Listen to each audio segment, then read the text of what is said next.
Coach, nice big win over the weekend, first sweep of the season. Swankler named Rookie of the Week. What's your takeaways from the weekend? Obviously, to win 2 games is really a positive for our group. It was first home CCHA series coming off of a split up at Bemidji, which was difficult. So anytime you can win 2 games on a weekend, regardless of the opponent, we're certainly thankful for that. And then, yeah, Austin had a good weekend and was fortunate enough to be named Rookie of the Week again. You've got another big road trip heading up to Mankato. They're playing very, very well going into their house after they had a split. What are you preparing for? Yeah, they've been the standard in the league. You know, obviously they've won a bunch of regular season championships and they've won playoff championships, and last year they were a team that was in the Frozen Four. So we know it's going to be a difficult task. They've got the most wins in college hockey over the last 5-6 years. So always a fun place to play. You know you need to be at your best in order to give yourself an opportunity to have some success. So it'll be a great challenge for our guys. Dryden McKay is playing very well for them. How do you approach a goalie that's been hot as he has? Yeah, he's just been an outstanding goaltender from the day he walked on their campus. He's done a fantastic job. He'll probably go down as one of the best goalies ever to play college hockey statistically. He's got the career shutout record now, and his win total will be real high, and he's been as good a goalie as there's been in college hockey during his time. He's a very, very good college goalie. For you guys, are you going back with Rose, or what is your plan this weekend? Our plan is just to have those guys continue to push each other and give us the best opportunity when it's their turn. And we've talked about it internally, we've talked about it externally with people that ask. What we ask our goalies to do is give us a chance to win, and give our team a chance to win. And if they can do that, then they're going to be back in there. And so we take it day by day. We're not trying to keep any secrets or anything. We feel confident in both our guys, and that's the way things have been around here for a while. We've been comfortable with a Friday night guy and a Saturday night guy, and if at some point, for whatever reason, someone takes it and runs with it for a while, that's fine too. But we want to make sure that we have good goaltending, and whether that's 2 guys or 3 guys or 1 guy, we're okay with however it works out. But we feel really good at this point with both Zach and Christian. Are you guys planning to bus up or fly up, or what's the travel? Yeah, the plan is to bus up. We'll leave Wednesday night. We've got a real nice sleeper bus that allows us to leave the night before, and guys get a good night's sleep, and then we get there in the morning for breakfast. So because it's early in the year, very similarly to the Bemidji trip, it's early in the year, the roads are good, there isn't 3-4 feet of snow up there yet, so we'll bus up and grind it out and hopefully have a good trip. Coach, last week we talked about special teams and how they were starting to kind of come into their own. They had a really good weekend this past weekend. Is that starting to become a strength of your team in your eyes? We hope so. The penalty kills consistently gotten a little better each weekend, and their numbers show that. And then, like we talked about with the power play, we felt like they were getting good looks, and maybe we're one more pass away or a tip here away or another opportunity away, and for them to get 3 power play goals on the weekend certainly boosts their confidence, and ultimately we want and we need our special teams to be a strength of our team in order for us to have some sustained success. Tell us a little bit more about Austin. What's he been able to do since he got here to kind of elevate his game? Now, obviously, again, player of the week, rookie of the week this week. What's he been able to do since he set foot on campus to elevate his game? He's like everybody, especially our young guys. We're trying to get them to understand the importance of today. Do a good job today. Have a great workout this morning. Have a great practice, and then have a great day at school. And the more times you can do that, it allows you to be successful on the weekend. So if you're stacking up a bunch of good practices, it gives you the opportunity to be good on the weekend. Just like in school, if you have good days in class and you're on it and you're studying and you're doing your homework and you're taking care of your assignments, you're going to have a better opportunity to do well on the test when it comes. So, and then you combine that with Austin's individual skill set. He's a talented offensive kid, and so we just want him to be improving daily and working hard on the other areas of game, improve your face-off percentage, improve your defending, improve how you play in your own zone, and improve your, your back check and things like that. And he's been receptive to that, which for a lot of offensive guys, they tend to only think about offense and only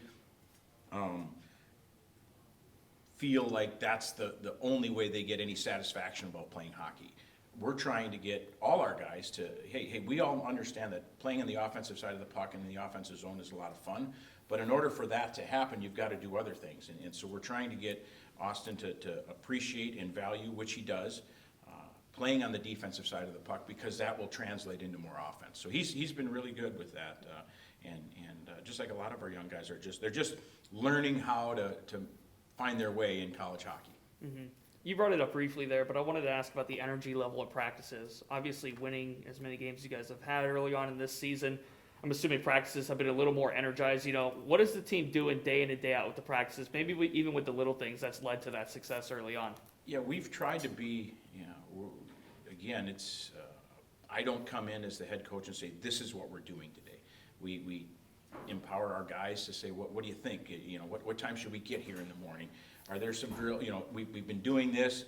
What do you guys see for a warm-up drill? Goaltenders, we're real aware of everything and how everybody kind of plays into each day and how that impacts the mood. And then the biggest piece is our older guys have done a great job incorporating our young guys. We've talked about it a lot. We've got 8 freshmen and we've got 3 transfers. So that's 11 new players, and it would be real easy for our returners and our older guys to divide the group or kind of keep to themselves and not welcome those guys in, but from day one we've been real intentional about making sure that this is our 21-22 team, okay? So we're not worried about 22-23 and 20-21 is in the rear view. So what are we gonna do and how are we gonna make this the best year we can? And so the attitude's been great, and that has a lot to do with the players. They've been really good. I think Christian Stover said it after the game on Saturday in his interview. They talked to him about being a freshman and what does that mean and how has it gone for him? And he said, the older guys have been great, and it doesn't matter if you're a senior or you're a freshman. We'll go out to dinner with guys, and we have a really unique setup too where our guys live. All our guys are off campus, and they live in 4 houses that are literally bing, bing, bing, bing. And sometimes that can be bad, but for the most part it's really good because it forces the group. They spend so much time together, and I can't emphasize enough how happy we are with how they're getting along and how they just treat everybody with respect, and everybody's valued, which is great. Any thoughts on the big football game tomorrow? Oh yeah, I heard about that. Something about the Battle of I-75. Yeah. Mm-hmm. Well, if I gave you my true feelings, I'd probably get in trouble. But I wish the best for Coach Leffler and the Falcons, and I believe that they're going to be prepared for the Battle of I-75. And it's a great rivalry, and in our sport we don't really have a rivalry with Toledo because they don't have a Division I hockey team. So we have to kind of live vicariously through the other sports in their battle with Toledo, and we're always supporting our fellow Falcons, so we wish the football team the best. Our guys will all be there. I think every returning guy we have, they're going to do a student-athlete 3.0 recognition at halftime, and every single returning player we have will be there, so our guys will be well represented and be cheering on the Falcons as they do their best to take it to the Rockets. There you go. The other question would be, with this early series against the top 5 team in the NCAA, how can this series affect the season as a whole? Like, if you gain any confidence, could that confidence last throughout the whole season? Yeah, it's not a must-win weekend or anything like that. It's a great opportunity. I said to another person this morning, we take our 34-game regular season and we break it into 4 parts and 8-game segments, and then we start again with the final 2 home games, or final 2 games at the end of the year, sorry. And so the first 8-game segment, we're 5-1-2, and we felt really good about that. And we had some, we got to take our team on the road to RPI, and we played home and home with Miami, and we go to Bemidji. So we had some difficult tasks and some new opportunities for our new team and this year's version of our team. And so now this is the start of the second segment, and to go to Minnesota State Mankato, who, like you said, is perennially one of the top 5 programs in the country, have done a fantastic job, are well coached. It's a great building. It's a good trip all in all, because the hotel setup's really good. You just walk through a skyway to the rink, and it's a great rink, and they have great fans. And so this is a really good opportunity for us to measure ourselves against what we know is one of the best teams in the country right now. And it's nothing more than that. It's nothing less than that. It's 2 CCHA games that will allow us to see where we're at and gauge, because we know that at the end of the year, if history repeats itself, that Minnesota State's going to be in the mix. They've done enough over the past 5 or 6 years to show that they're going to be in the mix for the regular season championship. They're going to be in the mix for the playoff championship. And so it's a great opportunity for us to go there. And it can be. I think our group is confident. We should be confident based on the work we've done. But we also know we're not a finished product. And this is just another chance for us to measure ourselves against what we know is a really, really good team.